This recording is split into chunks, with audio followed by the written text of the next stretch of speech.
మనం నేర్చుకోకుండా, మనం సరైన మార్గంలో నడవకుండా నలుగురికి చెప్పే స్థితి మనది కాదు.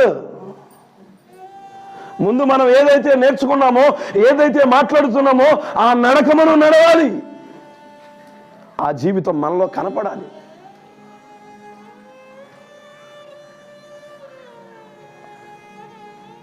తల్లి పీత వెళ్ళి పిల్ల పీతకి చెప్పిందంట.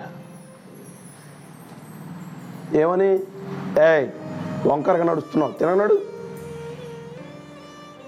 అదేమి నడక? అటొక్కలు ఇటొక్కలు, అటొక్కలు ఇటొక్కలు, తిననాడు. తల్లి పీత చెప్తుంది పిల్ల పీతకి. పిల్ల అందట, అమ్మా ఒకసారి నువ్వు నడు చూపించు, ఒకసారి నువ్వు నడువమ్మా అందంట. తల్లి నడిచిందంట. టిక్కు టిక్కు టిక్కు టిక్కు. అమ్మ అచ్చం నీలాగా నడుస్తున్నా నేను, డిటో, తేడా లేదు. ఏమర్థమైంది? ఈరోజు మనం చెప్తున్నప్పుడు ముందు మనలో మార్పు ఉండాలి. మన నడక గురించి మాట్లాడుతున్నప్పుడు మన నడకను సరి చేసుకోవాలి. పిల్ల ఉందంట, అచ్చనీలాగా నడుస్తున్నానమ్మా, డిటో, తేడా ఏముంది? చూసారా పీతనాడికి ఎప్పుడైనా?